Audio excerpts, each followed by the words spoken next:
Hey, it's GMK here, back with another video. We are starting the brand new year, 2026, with an exciting figure review of Hiya's Godzilla 2001, otherwise known as Godzilla GMK. So, without further ado, let's go ahead and check this figure out.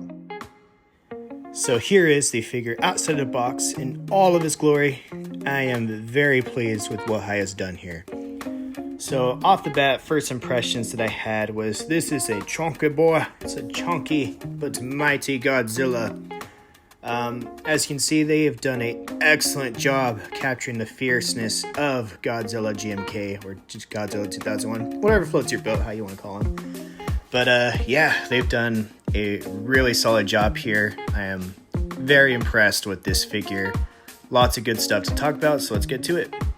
So as we get a closer look here, you can see that they've really made sure to put in a lot of work and detail in this figure.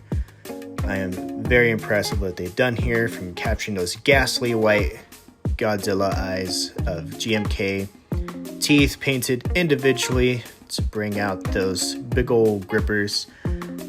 His claws are finely painted. You can see all the nice sculpt here. He's got some big old Godzilla feet, and you can see these details persist up to the tip of his tail.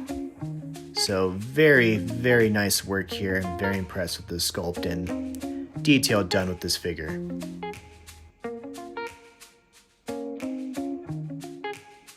So now let's go ahead and take a look at the articulation side of things. So once again, very fierce look of Godzilla GMK. He's got an articulated jaw. Teeth are individually painted. His tail is also articulated on a swivel, it seems. So when I did first get this figure and was messing with it, it was a pretty stiff figure. As you can see, it's a little bit hard, or maybe a little bit more resistant than other figures I might have shown here, or you might be familiar with. He does come with some extra accessories. He's got some swappable hands that are, more crunched in rather than loose.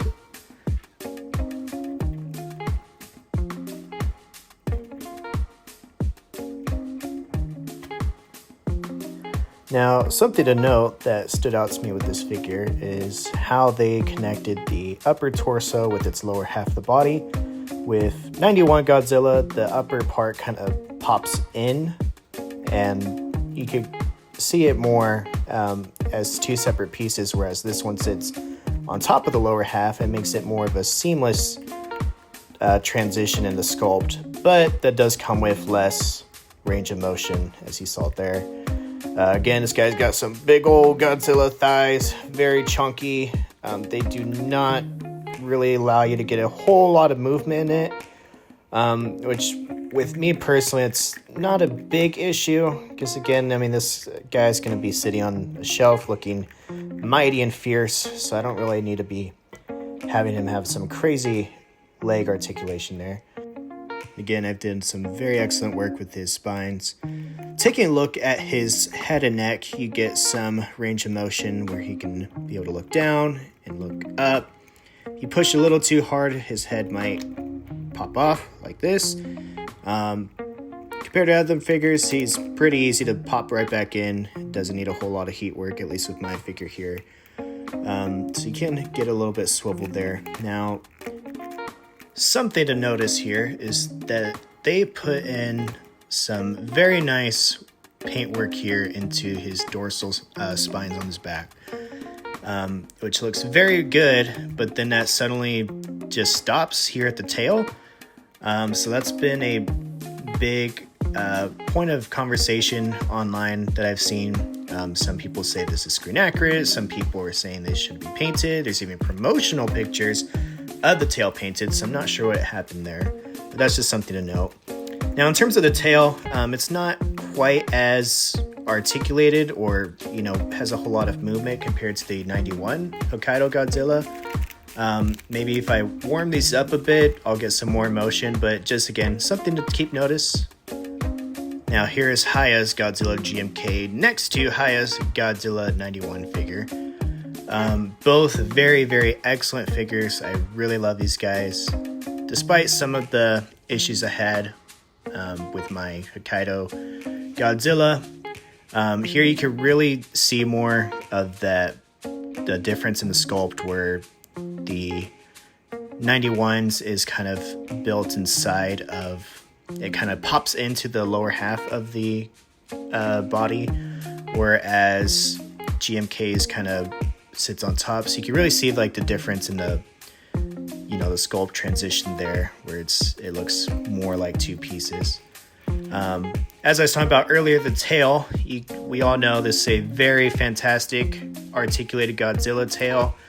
And it already does that stuff right out the box, whereas this one, you know, I could try to mimic the same motion and it's just not as flexible as the Hokkaido 91 tail. So just something to notice. I mean, I might be able to get some more range of motion there if I heat it up a bit. But overall, I think Hiya has done very well with these classic Godzilla figures, and both make excellent representations of their Godzillas. So this will conclude the review of the Hiya Toys Godzilla 2001, also known in the community as Godzilla GMK. And I think Hiya has once again done an excellent job with another Godzilla figure. They've been doing really great stuff with their Toho classics. I think they've done well capturing the ferocity and fierce look of Godzilla 2001.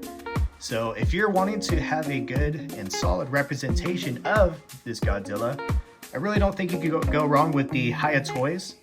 Sitting around a price of 51 USD, you get a figure that is fairly well articulated. You know, given that's Godzilla GMK, you know, you could do some pretty cool poses with it. And as I've shown, it has some excellent detail and thought put into it.